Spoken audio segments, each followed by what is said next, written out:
오늘 함께 나눌 말씀 로마서 6장 16절로 18절까지 말씀입니다. 로마서 6장 16절로 18절 신약성경 247페이지.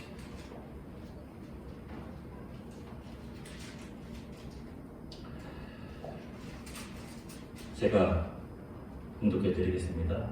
너희 자신을 종으로 내주어 누구에게 순종하든지 그 순종함을 받는 자의 종이 되는 줄을 너희가 알지 못하느냐. 혹은 죄의 종으로 사망에 이르고 혹은 순종의 종으로 의에 이르느니라. 하나님께 감사하리로다.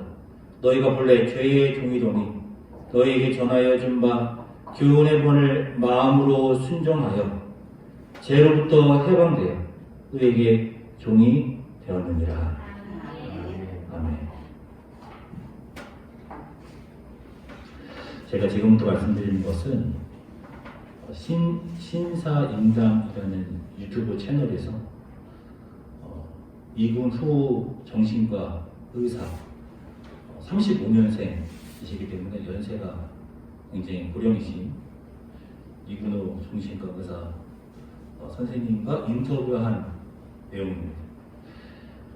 이분께서 평생 정신과 의사로서 환자들과 상담을 하였는데 설문을 하시겠대요. 질문이 이것입니다. 당신에게 새로운 삶이 주어진다면 어떤 인생을 살고 싶습니까? 근데 그 설문을 누구에게 했냐면 아무에게 한 것이 아니라 고령에, 그러니까 인생에 얼마 남지 않은 사람들에게 그러한 설문을 하셨대요. 그 설문을 쭉 모아가지고 공통되는 세 가지를 찾으셨대요.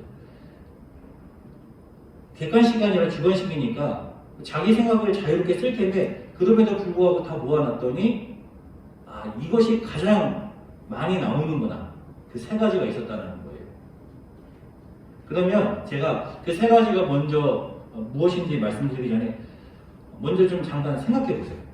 우리 성도님들도 살아온 인생보다 살아갈 인생이 얼마 안 남으셨잖아요. 그렇다고 한다면 나에게 새 삶이 주어진다면 나는 어떤 인생을 살고 싶나? 생각해 보셨습니까? 그렇다면 제가 지금 다 답을 말씀드리겠습니다. 자, 첫 번째, 이런 대답이 많았대요. 내 마음대로 살고 싶다. 내 마음대로 살고 싶다라는 것은 내 마음대로 못 살았다는 것이죠. 그러면 왜 내 마음대로 못 살았을까요? 사람이 자기 마음대로 할 수가 없습니다. 누군가를 위해 살아야 되고요. 그리고 내가 뭘 하다가도 뭔가 스트레스를 받을 수 있잖아요. 그러면 힘들어, 짜증나, 그만둘래 할 수 있습니까? 물론 그럴 수도 있겠지만 보통 그렇게 못합니다. 왜냐면은 결혼을 했고 자식이 있다면 처자식 때문에 못하는 것이고요.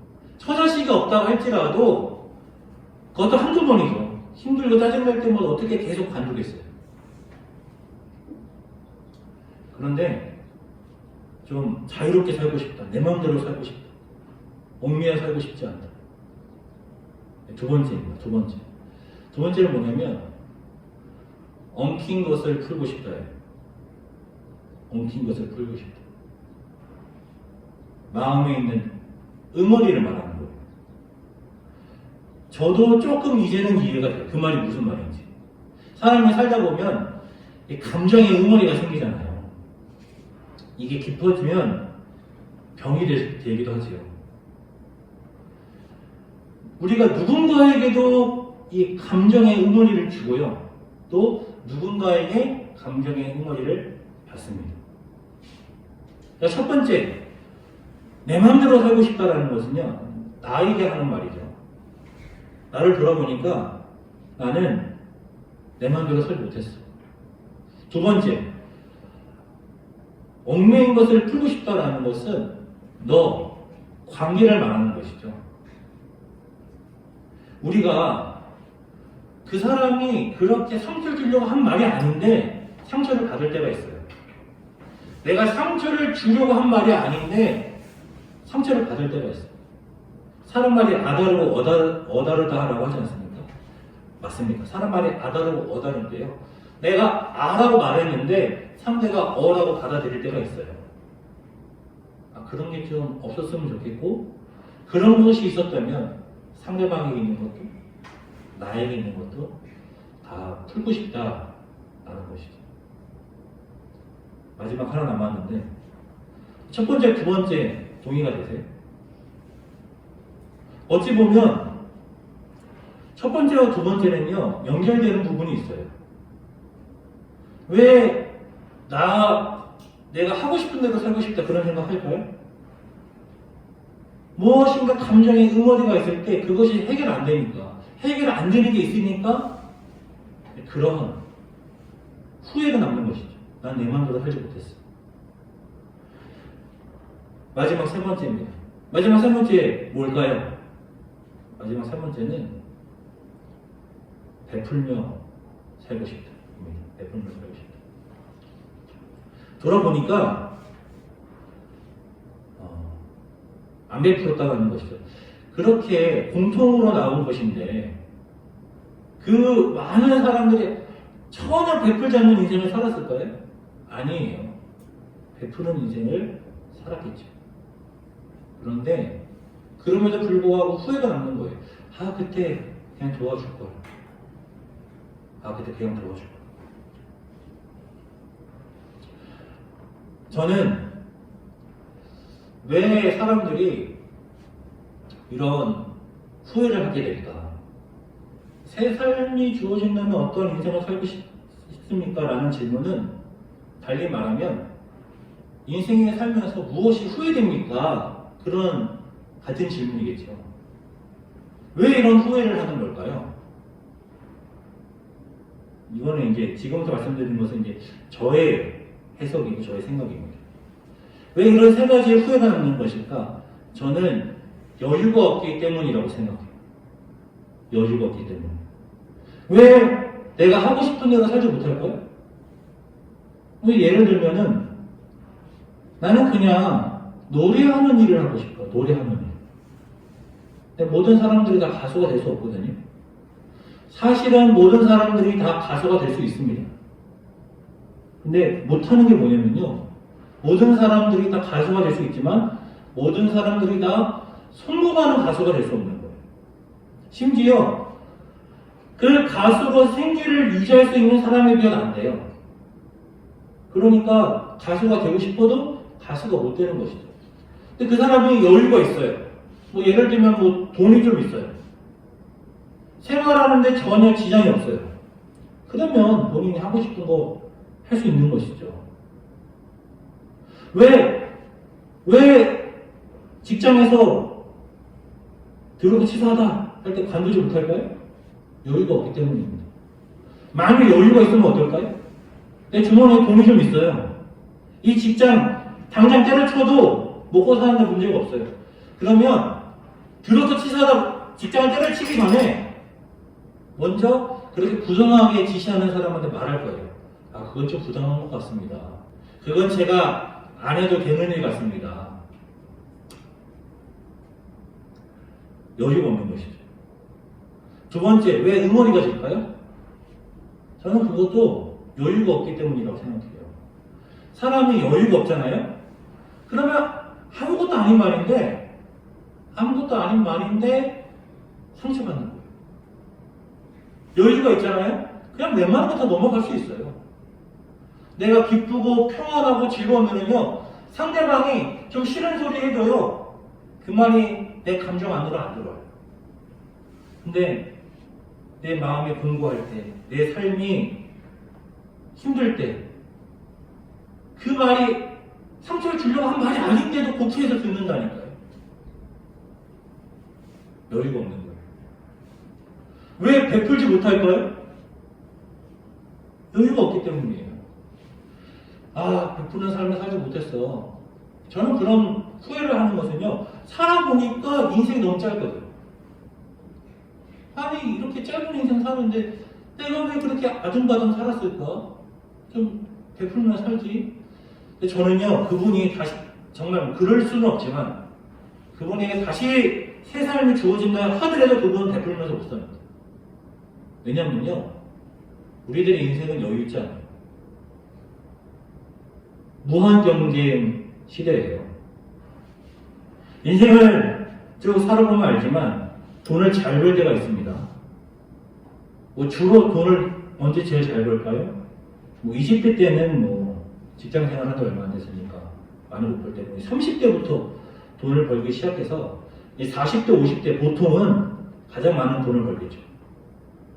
그런데 항상 그 40대, 50대 돈을 버는 것처럼 보일 수 있습니까? 50대가 지나가면 수입이 줄기 시작해요. 수입이 줄기 시작하니까 30대, 40대, 50대에 그 이후의 인생에 쓸 돈을 다 준비해야 돼요. 그렇죠? 그런데 30대, 40대, 50대에 돈을 모을 수가 있느냐? 그때 또 돈을 제일 많이 쓸 때예요. 집을 마련해야 되고요. 가족을 부양해야 되고요. 또 교육비가 들어가고 자식이 대학이라도 들어가 봐요. 등록금 내야 되고요. 그리고 그냥 돈을 버는 것도 쉽습니까? 무한경쟁 시대예요. 악착같이 돈 벌어도 입에 풀칠하며 살기 어려운 시대잖아요.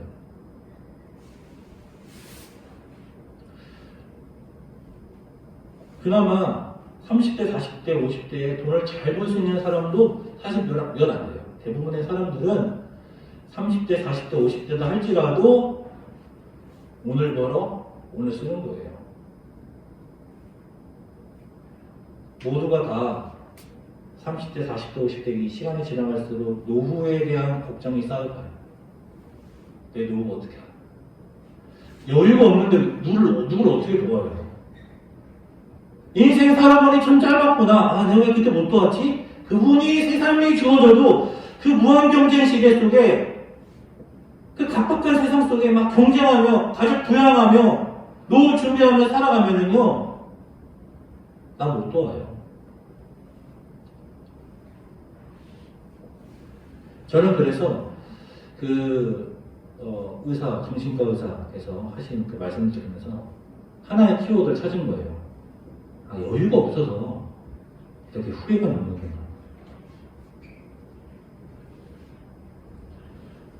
굉장한 부자들 있죠. 그분들은 굉장히 여유로울까요?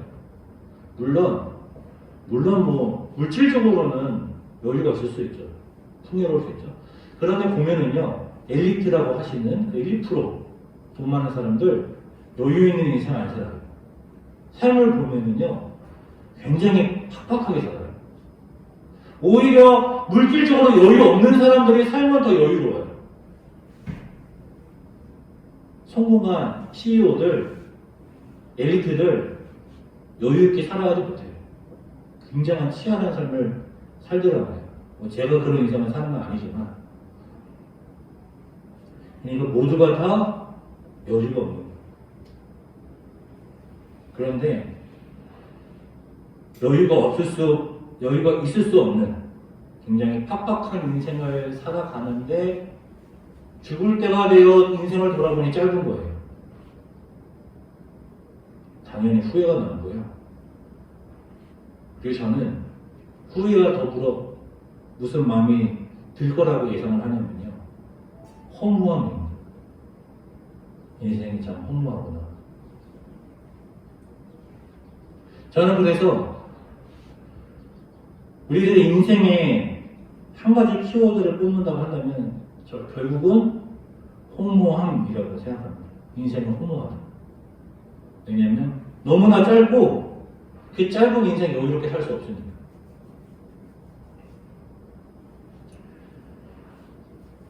지난 시간에 우리는 누군가의 종이 되어야 된다고 말씀을 드렸어요. 결국은 자유롭게 사는 것 같지만 누군가의 종이 된다. 두 가지 예를 들었는데요. 한 가지는 편의점에서 알바하며 겨우 이제 200만 원 좀 버시는 분인데 자동차에다가 자기 수입의 절반 이상을 내는 사람 예를 들었었죠. 일명 이제 카푸어라고 하시는 분들. 또 다른 예는 무엇이었습니까? 먹을 거 안 먹고 입을 거 안 입고 그러면서 노후를 준비하는 사람들. 물론 이 후자가 전자보다는 나은 인생을 사는 것 같죠. 누가 봐도 자기가 버는 돈 50% 이상을 자동차에 쏟아붓는 사람 미련해 보여요. 그렇지만 그렇게 최선을 다해 노후 준비하는 사람의 인생은 허무하지 않은 것입니다. 저는 둘 다 허무한 인생이라고 봅니다. 그런데 왜 그런 인생을 사는 걸까요? 왜 그런 인생을 사는 걸까요? 왜 그 자동차에다가 50% 이상의 돈을 쏟아부으면서 그렇게 사는 걸까요? 좋은 차를 탔을 때 주는 만족감이 있죠. 성능이 좋으니까요. 그런데 그것만 있는 것이 아니죠. 사람들이 상대방의 무엇을 보고 평가합니까? 결국은요, 입고 있는 옷이랑요, 타고 있는 차예요. 그것으로 그 사람을 평가해요. 어떻게 알겠어요? 그 사람이 어떤 사람인지 어떻게 알아요? 결국은 입고 있는 옷에 몸에다 뭘 걸쳤느냐, 그리고 타는 차, 그 두 가지를 가지고 그 사람을 평가합니다. 그 사람이 포르쉐를 타고 다니면요, 그 사람이 편의점에서 알바하는지 누가 알겠어요? 사람들은 어떻게 봐요? 저 사람 포르쉐 타. 그것으로 그 사람의 가치가 평가되는 것이죠. 이 자동차를 타면서 자기의 수입의 50% 이상을 투자하면서 그 차에 올인하는 사람, 사실 저는요, 그 사람이 굉장히 한심해 보이지만 이해가 돼요. 이해가 됩니다. 그러한 선택을 하는 사람이 그 사람에 있는 게 아니거든요. 굉장히 많은 젊은이들이 그러한 인생을 선택해요. 저는 그러한 인생을 선택하는 사람들이 이해가 돼요. 왜냐면요, 세상은 우리들에게 어떠한 메시지를 줍니다. 예를 들면 이런 것입니다. 물건을 사는 것은 행복한 거예요. 그리고 비싼 물건을 살수록 너는 더 행복한 거예요. 그 물건이 너의 가치를 올려주거든. 사람이 왜 비싼 명품 옷을, 명품 가방을 들고 다닐까요? 세상에 그런 메시지를 줄 때요, 그 메시지를 사람들이 진짜라고 믿어요. 저는 명품 잘 모르지만 그래도 아는 거 있지 않습니까? 샤넬이라든가 에르메스라든가 그런 가방, 조그마한 가방이면 몇백만 원, 몇천만 원씩 한다면서요. 그런 가방 왜 들고 다녀요? 그런 가방 들고 다니면 그 사람의 가치가 그렇게 되는 거예요. 그 가방이 그 사람의 가치를 올리는 거예요. 그것이 모두에게 다 통용돼요. 그러니까 내가 이 비싼 차를 타면 이 비싼 차를 타는 가치 있는 사람이 되는 거예요. 왜 사람들이 그런 생각을 하느냐? 세상에 그러한 가르침을 주거든요. 그 가르침에 수긍하고 그 가르침대로 살아가는 거예요. 저는 그것이 죄의 정의라고 보는 것입니다. 왜 노후 준비에 이렇게 목숨을 걸까요? 물론 다 이유가 있죠. 노후 준비에 목숨을 거는 사람들. 근데 세상이 그렇게 말하거든요. 그렇게 해야 된다. 어떠한 메시지를 받아들이는 거예요. 사람은 자기 생각대로 살아가지 않아요. 누군가의 메시지를 받아들이고 그 메시지가 동의가 되면 그렇게 살아가는 거예요. 저는 그것이 죄의 종이 되는 거라고 보는 것입니다. 왜냐하면 그렇게 사는 것은 하나님과 아무런 상관이 없기 때문입니다. 그러면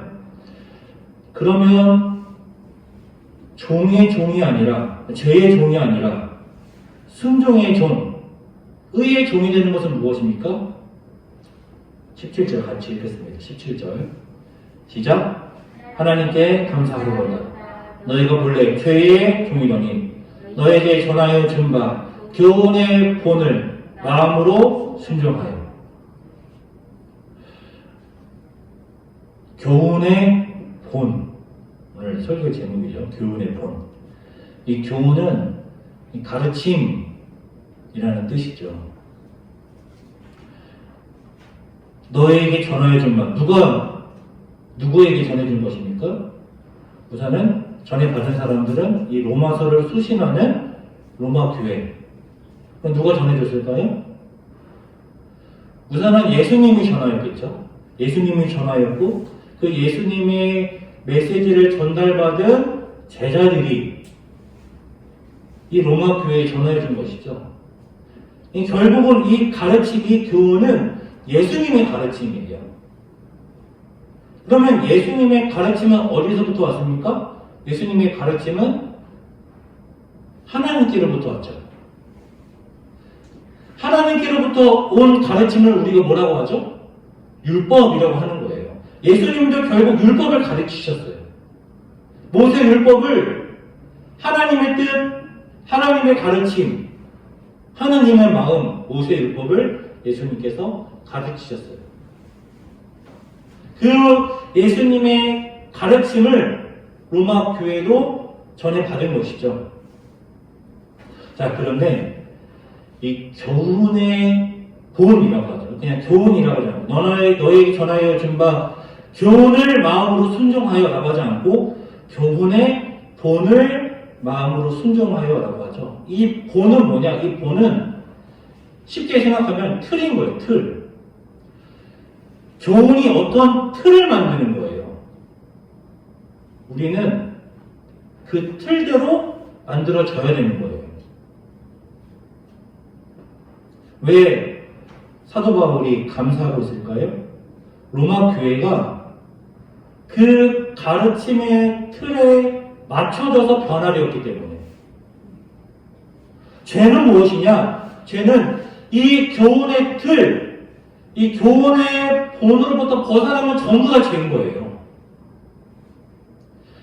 이방인은 아예 하나님의 가르침과 상관없죠. 하나님께서 그들에게 율법도 주시지 않으셨으니까요. 이방인은 당연히 그 삶 전체가 죄일 수밖에 없는 것이고, 유대인은 어떻습니까? 유대인은 하나님께서 율법이라는 가르침을 주셨어요. 그 틀을 주셨어요. 유대인들은 그 틀에서 벗어나면 죄를 짓는 것인데, 죄의 종이 되는 것인데, 바울은 모두가 다 벗어났다라는 것이죠. 지난주에 누구를 예로 들었습니까? 솔로몬을 예로 들었습니다. 솔로몬은 하나님께서 왕에게 준 틀이 있었어요. 병마를 많이 갖지 말아라. 금을 욕심내지 말아라. 아내를 많이 취하지 말아라. 가장 많이 그 율법을 어긴 사람이 솔로몬이죠. 솔로몬은 왜 그랬을까요? 결국은 교만하기 때문에. 세상이 그것이 옳다라고 말하는 거예요. 하나님의 틀은 그것인데 그 틀에서 벗어나는 거예요. 그게 죄인 거예요. 솔로몬은 죄인인 거예요. 실패한 거예요. 그런데 사도 바울은 감사하고 있어요. 너희는 그 교훈의 본을 마음으로 순종하였어. 마음으로 순종하였다는 것은 무엇입니까? 자발적 순종을 말하는 것입니다. 자발적 순종. 제가 인생을 돌이키며 노후에 인생을 돌이키며 내가 왜 그렇게 섬기지 못했을까? 조금 더 섬겼으면, 도왔으면, 그런 후회하는 사람이 다시 그때로 돌아가도 다시 못 온다고 하셨죠? 인생은 팍팍하는 거예요. 그런데 저는 작은 교회에서 목회를 하다 보니까 선교를 받습니다. 우리 남성교회가 선교하기도 하지만 사실 받는 게 훨씬 많아요. 저는 여기서 목회하는 동안에 정말 많은 도움을 받았습니다.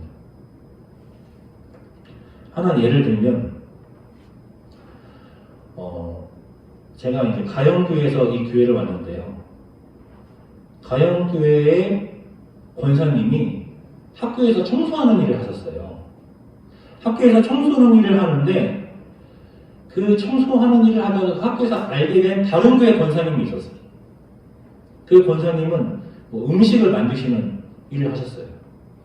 그런데 제가 전에 섬겼던 가영교회 권사님이 제 얘기를 그 학교에서 만난 다른 교회 권사님한테 한 거예요. 그러니까 이 권사님은 제가 누군지 전혀 몰라요. 근데 이 권사님이 저에게 30만 원 이상씩 매달 30만 원 이상씩 1년 넘게 저를 도와주셨어요. 우리 한번 찾아오셨어요. 우리 교회에. 그분 연락처라도 알고 싶었는데 그 연락처도 안 가르쳐 주시는 거예요. 감사한 마음을 표현할 수도 없었는데 한번 그 권사님이 교회에 찾아오셨어요.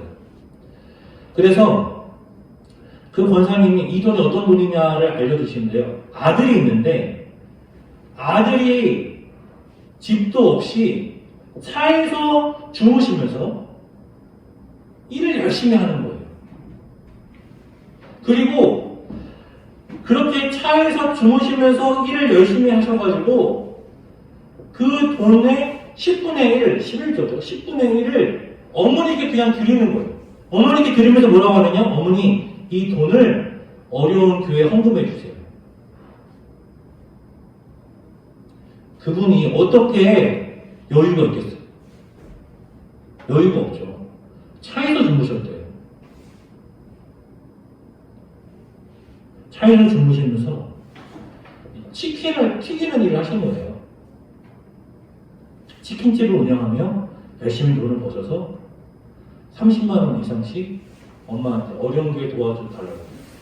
그래서 그 돈을 받으셔가지고 권사님께 제 얘기를 들었을 때 그냥 도와주신 거예요.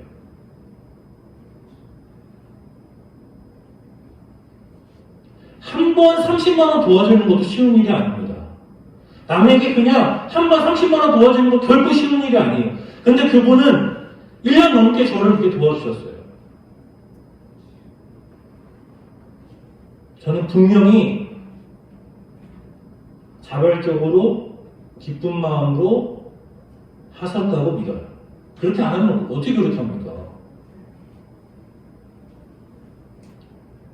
하나의 예를 들어드린 거예요. 저는 엄청나게 많은 도움을 받았어요. 그 도움을 받으면서 어떻게 저렇게 도우실까?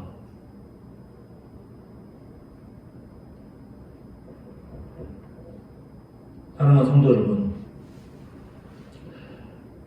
우리의 인생이 왜 허무하지 않을까요? 우리의 인생이 허무하지 않은 것은 이것이 끝이 아니기 때문입니다.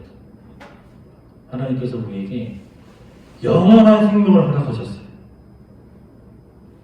그리고 지금도 우리에게 너무나 놀랍고 크신 사랑을 부으세요. 그 사랑을 받으며 영원한 생명을 소망하며 살아가기에 우리는 허무하지 않는 거예요. 그래서 우리는 이 교훈의 본을 마음으로 순종할 수 있다는 거예요. 너희는 죄로부터 해방되었다. 너희는 의의 종이 되었다. 이 의는 무엇입니까? 그 틀을 말하는 거예요. 그 틀 안에 있는 사람들을 의롭다 하는 거예요. 의롭다라고 누가 해요? 오직 하나님만 할 수 있는 거예요. 하나님만 의롭다, 의롭지 않다라고 평가할 수 있는 거예요. 그리고 그 의의 틀이 있어요. 하나님의 마음이 있어요. 그 교훈이 있어요. 가르침이 있어요. 우리가 그 안에 있어야 되는 거예요. 그 틀대로 우리가 변화되어야 되는 거예요. 어떻게 해요? 그 사랑과 하나님 나라에 대한 소망으로 자발적으로 순종할 수 있다는 거, 순종의 종이 될 수 있다는 거예요.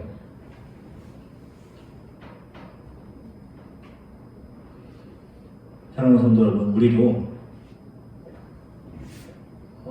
그렇게 살아갈 수 있습니다. 사도 바울은 감사하고 있습니다. 저도 우리 남성교회에 감사하고 있습니다. 우리 성도님들이 최선을 다해서 섬기고 있음을 제가 알고 있습니다. 최선을 다하여 하고 있기에 저는 늘 우리 남성교회 우리 권사님들에게 감사하고 있습니다. 죄로부터 해방되어 의의 종이 된 남성교회 성도 여러분,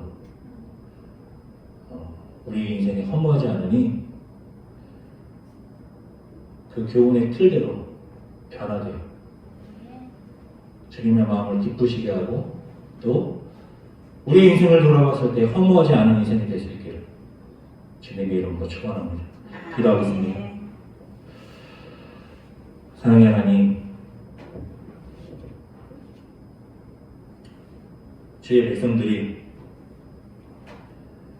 똑같이 세상의 음성을 듣지만, 세상으로부터 어떤 메시지를 듣지만 우리가 그 메시지에 귀를 기울이지 않습니다. 오직 주의 음성에 귀를 기울입니다. 주의 음성에 귀를 기울여야 우리가 허무하지 않은 인생을 살 수 있는 줄로 믿습니다. 사랑의 주님, 누구의 마음에 응어리를 받는 것이 아니라 주님의 뜻을 따라 섬기며 사랑하며 희생하며 살아가는 남성교회가 되게 하여 주옵소서. 예수님의 이름으로 기도드립니다. 아멘.